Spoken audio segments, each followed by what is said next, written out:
In 2007, a cognitive scientist in London did something cruel to university students. She sat them in a room and played videos of strangers yawning. Within minutes, nearly half the room was yawning uncontrollably. Nobody was tired, nobody was bored. Some of them yawned just from reading the word yawn on the consent form. Here's what should bother you. You've probably yawned already watching this. Hey, so what is your brain doing? And why can't you stop it? To find the answer, you have to go back about 300 million years before humans, before mammals, before anything had a social life.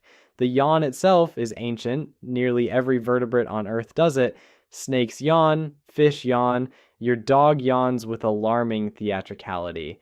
But the original yawn had nothing to do with other creatures, it was a thermostat. A deep inhale floods cool air across blood vessels near the skull.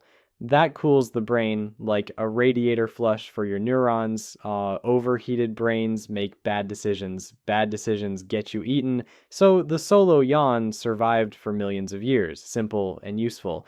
But then something changed. Around 5 million years ago, early hominids started living in groups, not just near each other, truly together, coordinated, interdependent, and group survival demanded a new trick. Synchronization. Everyone needed to sleep around the same time. Everyone needed to wake around the same time. A lone straggler asleep while the group moved on was a dead straggler, so the yawn got an upgrade. It became social. One yawn rippled through the group like a signal. Not a command, not a conscious choice, a contagion. The group's bodies began to sync without anyone deciding to sync them. And that unconscious coordination, it kept them alive. Now here's where your brain gets interesting and a little unsettling. Contagious yawning doesn't use the same circuitry as a normal yawn. When you yawn because you're tired, your brainstem handles it. Primitive, automatic, like a reflex. But when you catch a yawn from someone else, something different lights up. Mirror neurons, these are cells that fire both when you do something and when you watch someone do it. Your brain literally rehearses other people's actions inside your own skull. You see a yawn, your motor cortex whispers, we should do that too. And here's the part that gets researchers excited. Contagious yawning correlates with empathy. The more empathic you are, the more likely you are to catch one. People with higher psychopathic traits, they catch yawns far less often. Like children under 4 almost never catch contagious yawns. Their empathy circuitry hasn't finished wiring yet. Autistic individuals catch them less frequently too, which tracks the same pattern. The contagious yawn isn't about oxygen or boredom. It's a social radar ping. Your unconscious mind asking, am I connected to this person? And you yawn closest people the most. Like family first, then friends, then acquaintances, strangers. You might resist theirs entirely. Your brain decides who's in your group before you consciously notice. Wait, seriously?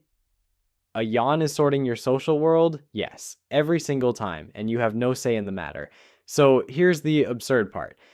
You're sitting in a meeting at 2 p.m. on a Wednesday. Someone across the table yawns. Within 40 seconds, 3 more people follow. Nobody's in danger. Nobody needs to synchronize sleep schedules. No predator is going to pick off the one analyst who stayed awake. But your mirror neurons don't know that. They're running 5 million-year-old software in a world that updated yesterday. It gets weirder. You can catch a yawn from a dog. Dogs can catch yawns from humans too, but only from their owners. Like, the empathy bond crosses species lines. You can even catch a yawn from a video or an audio recording. Some people yawn from reading about yawning. You might be doing it right now. The trigger doesn't even need to be real. Your brain fills in the rest, and the harder you try to suppress it, the stronger the urge gets.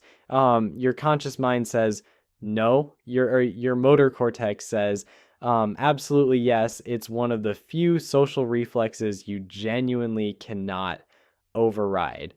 Your body is obeying a command from the Pleistocene, and you're just along for the ride. How much of your behavior is actually yours? There's something quietly humbling about the contagious yawn. We like to think of ourselves as autonomous, rational, in control, But your body disagrees. Your body says you are part of a group and you will sync with them.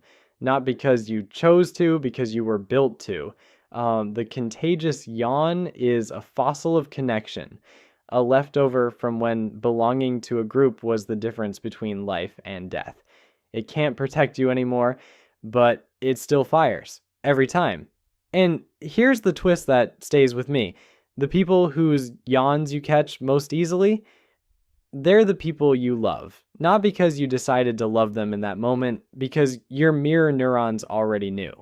Your yawn is a confession your conscious mind never authorized. It says, I feel you, literally in my jaw and my lungs. We think empathy is a choice, a virtue we practice. But the yawn suggests something stranger. Empathy might be something that happens to you, whether you want it to or not. You were never as separate as you thought you were. Next time you catch a yawn, don't fight it. Your brain is just saying, hello,